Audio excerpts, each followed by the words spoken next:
All right, so let's discuss Let's Scare Jessica to Death, which Yes. you watched and then didn't say anything to me about, which is a very Sarah thing to do.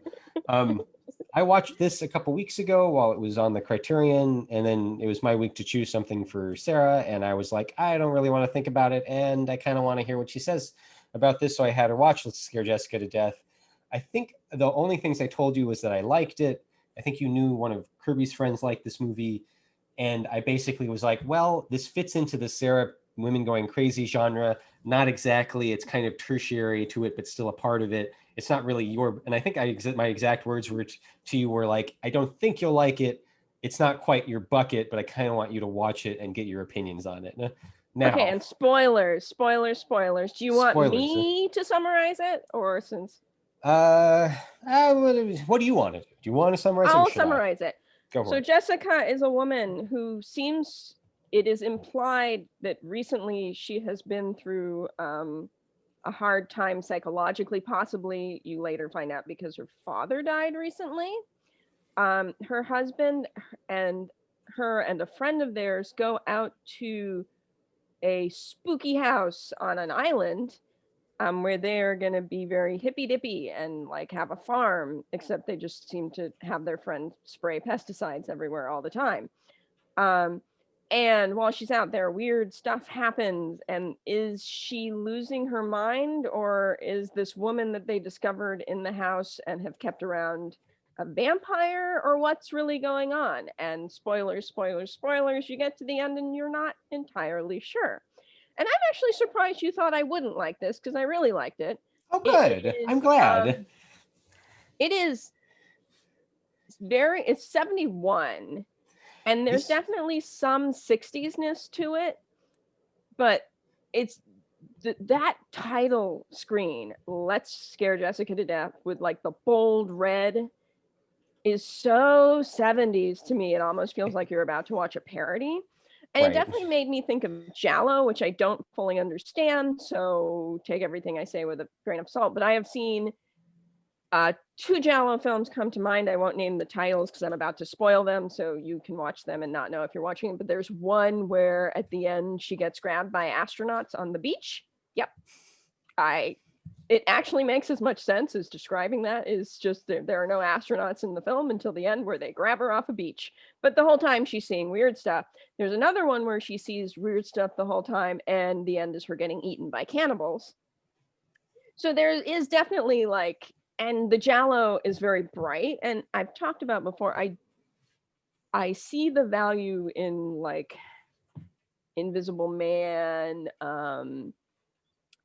what's a good one that comes to mind? Just there are horror films with, I think, The Devil's Backbone, for example. They have much darker. There's a lot of shadows. There is a place for that in horror, but I love the bright, vivid colors that you get from Giallo and 70s horror. Yeah. I think the color palette of the 70s, it was like these saturated colors. They weren't necessarily bright. There's But this weird thing in modern cinema that I think it's that thing where the 70s might be one of the more interesting periods of filmmaking for you and me because we've just come out of the 60s. The studio system died basically in well, the in the 60s. 60s was definitely a very bright color palette time. If you think about Yeah. those movies, the musicals, And the Technicolor, it's all very bright. there's a big opening up to more than just the studios of people making movies. And I don't know the exact backstory of Let's Scare Jessica to Death, but it feels like a part of this late 60s, 70s thing where like people just started making movies and they could do whatever they want. They didn't have to worry about the censors.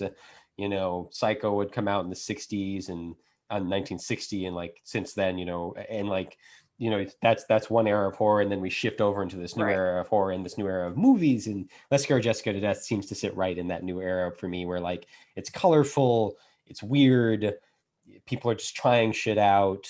Yeah. Like I watched this, and you're talking about color. I watched this and Don't Look Now in the same day. That was a fantastic day of movie watching because I really liked this movie and I really liked Don't Look Now. I don't know that I'll have such a good day for movies for a while again, but that movie also has some really interesting color stuff going on. It's really clever the way it's put together. It's really thoughtful. At least I think it's really thoughtful. And I feel like Let's Scare Jessica to Death maybe isn't quite as thoughtful, maybe, or as clever, but is still it's very purposeful. And it's, minus, someone's leg sticking into frame that shouldn't be there. It's actually pretty well done and like pretty well thought out, if maybe not thoughtful necessarily. Like this one maybe has more atmosphere and verges on the atmosphere more than like Don't Look Now does or something. But not that that's for this. That's just a vague comparison. But anyways, no, I'm glad you like this. I wasn't sure. But I like Suspiria, and Suspiria, if you really look at the first one, I like the second one too, but not as much. The first one, it's not a good story. Like, it doesn't make any sense. The Suspiria, it all gets explained by Udo Kier and some other guy in the middle. It's just more. One of my big complaints about modern horror, and especially the reliance on jump scares, is like there's nothing. Usually, the jump scare is connected to something that isn't actually scary. It's the one I always think of is in the American version of The Ring. There's a jump scare. They cut on a file cabinet closing, and it's really loud. So like the audience jumped. But there's nothing horrible about a file cabinet closing. Like no one lays awake at night like, oh God, I hope the file cabinet doesn't close. I'm much more interested in imagery that is horrifying. Whether or not it adds up to anything is a little less important to me. I get it why that other people don't want to watch that. But so Let's Scare Jessica to Death has that. It's interesting, even the title, Kirby and I were talking about that. Like the title almost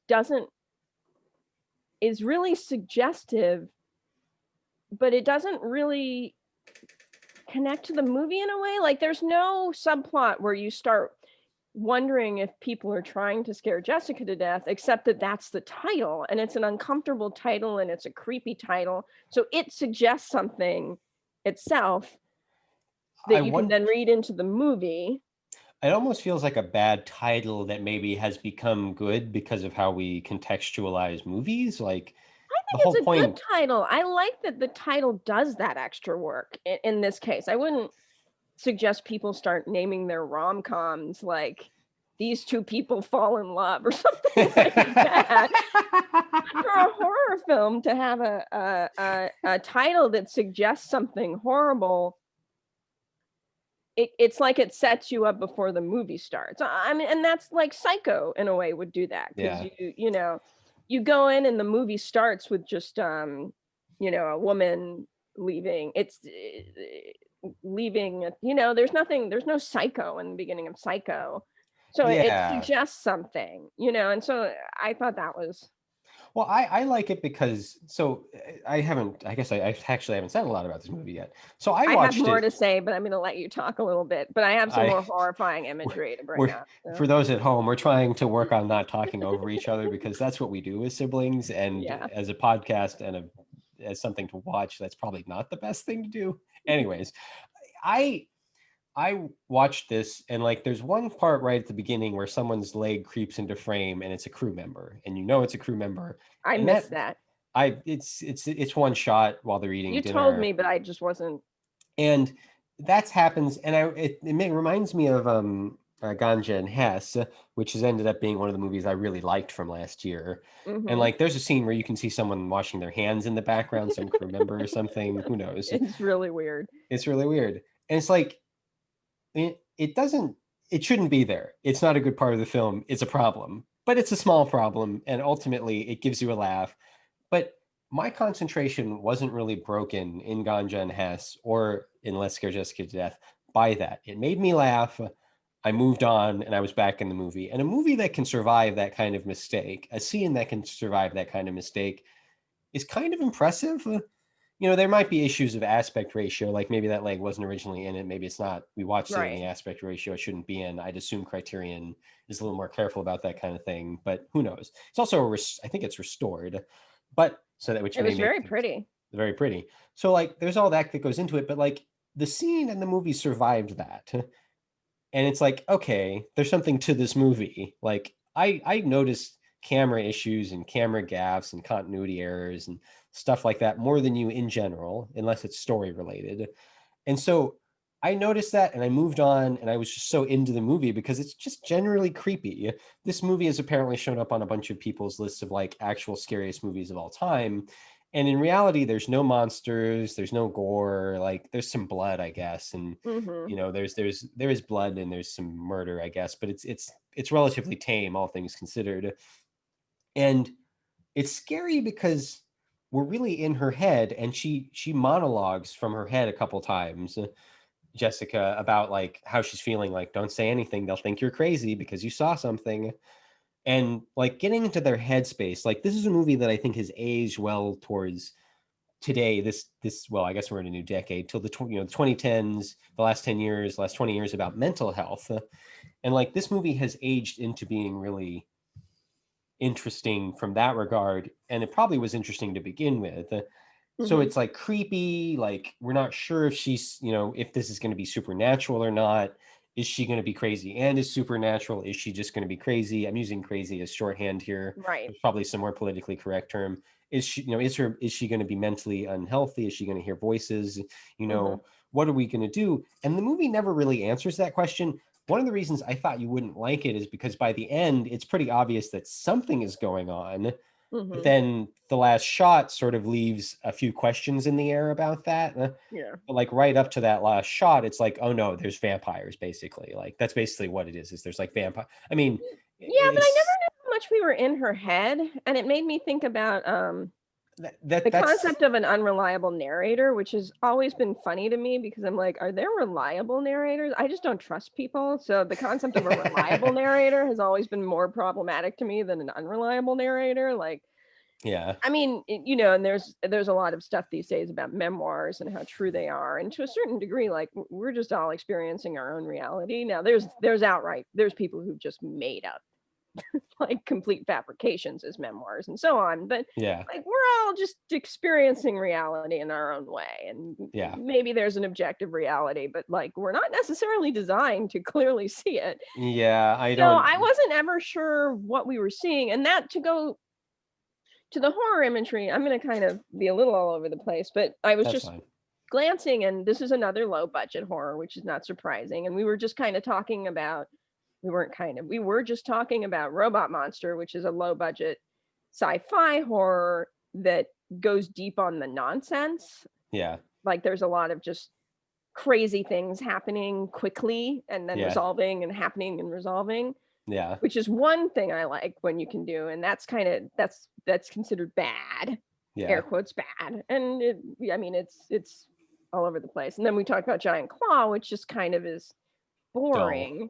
Yeah. So then this is almost the other direction low budget can go in, where it's slow and invested in atmosphere.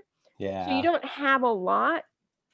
When you don't have a lot, you got to work with what you got, right? And so, Robot Monster takes that in one direction, and Let's Scare Jessica to Death takes it in a different. And there's a lot of, again, this horror imagery, things that the husband has a double bass. Yeah. And it has a huge case that's like, looks like an Iron Maiden almost. Yeah. And so you can kind of read it two ways. Like, obviously, it's just a case that holds a musical instrument, but the whole time you're waiting for a body to be in it. The whole time. Yeah. They're driving a hearse that has love written on it. At one point, the woman who is probably a vampire pushes her into the water. Now, that can be a friendly, playful thing, or that can be a mean thing, And so there's all these things that can kind of get read two different ways. They go to a farm, but all you ever see anyone doing on it is that guy spraying what seems to be pesticides all over the apples, which I don't understand I'm not a farmer. I don't know. But there's something unsettling about that imagery. And so there's a lot of that where, like, on its surface, it doesn't cost much to get an interesting looking double bass case and just shoot it, and if you do it wrong, everybody's just like, well, that's boring. But if you do it right, everybody's like, is there a dead body in there? Like, when is the dead body coming out? Yeah, it's some movies that don't have a lot of money decide to like blow it all by trying to make things look bigger than they are, and it's like, maybe do that for your second or third movie, work your way up to it or something. The point for like these low budget movies is like that usually what I think really works for them is they focus on camera work, they focus on framing, they focus on the mise en scène. They probably write a script, they find a location, then they have to rewrite because the location isn't right. Yeah. Probably, work went into this. And there's more focus on the acting and the stylization of things. These people in this movie occasionally feel real and occasionally they feel like aliens. And that's fine because it's all stylized. I love Kurosawa movies, and boy, oh boy, is the acting stylized in those, at least for me as a Westerner. And it's like, you want to spend less of your attention trying to make things look bigger than they are. Right. Put your focus where, and this should be true for any movie, but especially low budget, really look at what you're doing with the music. And the music I thought was pretty good in this. Like, everything clicked. It all fit together. And I was just looking up the director for this, and I haven't read their stuff, but this guy who made this is actually directed this is still alive.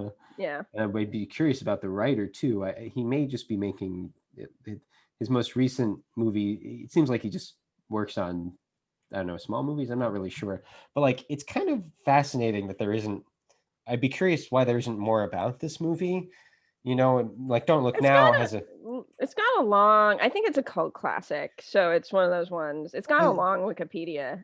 But Don't Look Now is fairly well known. It's got Donald Sutherland in it. It's got names attached to it. This doesn't. I don't know. These people worked and did work, but there's a difference between a working actor and Donald Sutherland. Maybe it's just that we watch cult movies and I'm like, I wish this was more than a cult movie. Right. There's nothing wrong with it being a cult movie. That means people like it and it's, it has its place in culture. It's just more people should watch this. This is a good movie. And Julie Christie is in Don't Look Now. I mean, these are big names. So yeah.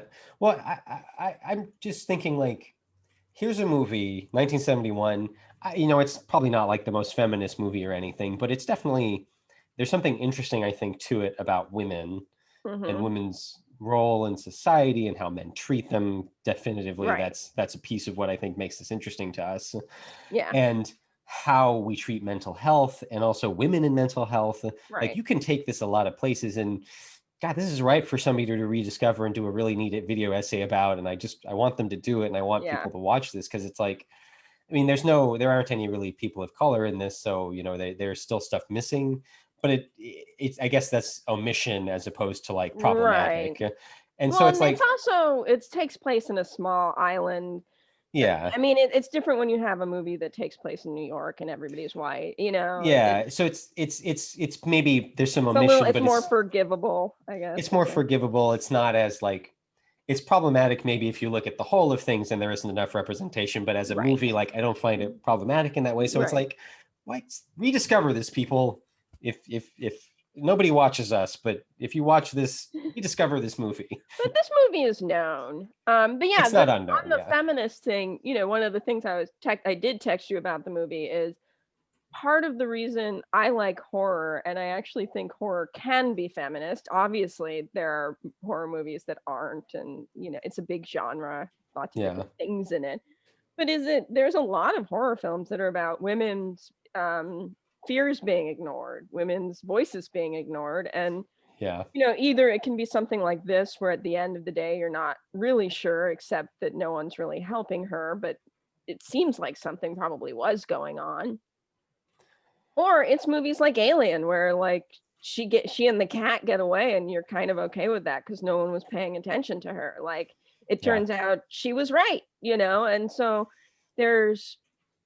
for me, that is more my story than a Western movie, is a story of being told everything's fine and don't worry, and you're just being emotional and you're just being anxious and so on. Well, that's so specifically as you're talking about, there are scenes in this movie where our heroine Jessica is talking about seeing these things and whatever.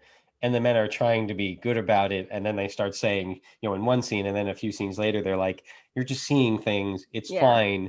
Maybe you should go see your doctor again. Mm-hmm. And it's it isn't just it isn't these men are horrible monsters at the beginning and then at the end. It's no, they're all trying to make it work. Right. it's kind of about how more insidious it is. Like Yeah. they aren't noticing their privilege, I guess. They aren't noticing what they're doing, how they're treating her differently, probably because she's a woman. I mean, there's not that many characters and we don't know these characters that well, so we have to infer some stuff here, but like it's more insidious, and I Well, kind of like that more. Sometimes I like the big obvious stuff like that happens in a superhero movie or something, and sometimes I like this where it's more like unsettling and unnerving. right, and it makes me think of The Yellow Wallpaper, which is a short story. Do you not know about The Yellow Wallpaper? I do not think I know about this. So it's a short story. It's very famous. It's written by Charlotte Perkins Gilman in 1892. And I'm going to get some of it wrong, but it's basically about a woman who's being held in a room, and the wallpaper is coming alive. But I'm probably getting this wrong. I haven't read up on it. It just came to me while we were talking. But I believe the author who wrote it like suffered from postpartum, and you know, in the story, I'm forgetting what's in the story and what's in the author's life, but like it's the husband is a doctor, and it's just like the solution to her being depressed and unhappy for them is to lock her in a room, and it's just like that isn't actually a good solution to that problem. Yeah. And Luna doesn't so think it's there's a good solution either. No, so there's this literary history of women suffering, and in this case she's not in this case she, there is a mental health issue. It's not that she's seeing monsters and no one else is seeing them and they turn out to be real, but it's still this thing where the men are basically like, this is all in your head, we're going to lock you up to fix it. And like and she has no control over her life because it's not 1892 and women were property of their husband. So, it's just, right.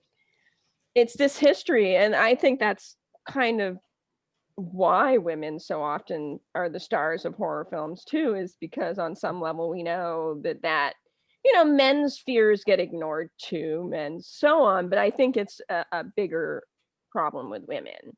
The men's and it's a mental bigger health problem. I mean, it's a big problem with minorities as well, but I think it's easier to get a white woman it's easier to have a movie. Like, I'm putting that badly. I think it just as unfortunately, as part of the way minorities are treated, white women get to star in these movies, and not, because there haven't been minorities behind the camera writing it, so on. They've been shut out by the system, so they couldn't even get that far. You're more likely to see this kind of story the way it is in Let's Scare Jessica to Death than any other way, at least until the 90s. Right, because the people with the money, who are generally white men, are willing to put a white woman as a star. And it's a little bit, there's also a history of horror with minorities. It's just it's just too small of one. I think the problem is even that there's probably more history of minorities in horror or something than there is in any other genre, and it's still pretty small comparatively to other things. But that's not really where we're going with this video right now. I've taken us off the rails. That's okay. I mean, it's not a bad place to take it. It's just not something I was thinking about or prepared to talk about. What was I going to say? There's like this. We talked about this before. You looked at a poll once or a study, and it's like there's more representation of women in horror movies than anything else, even rom-coms or romance movies. And watching Let's Scare Jessica to Death, yes, that just makes sense. Women, because women are viewed, whether it's problematic or not that stat is true, women are often viewed as being more pure and more more virginal than men.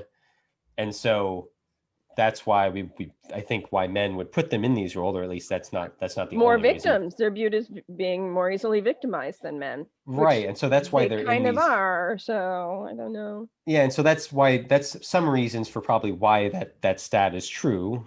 I don't, don't know this. I didn't do any reading on the stat. But at the same time, while there might be problematic reasons for why that is, I'm glad that Let's Scare Jessica to Death exists. Well, It's and no, but that's the thing. I don't think it's hard. It's hard.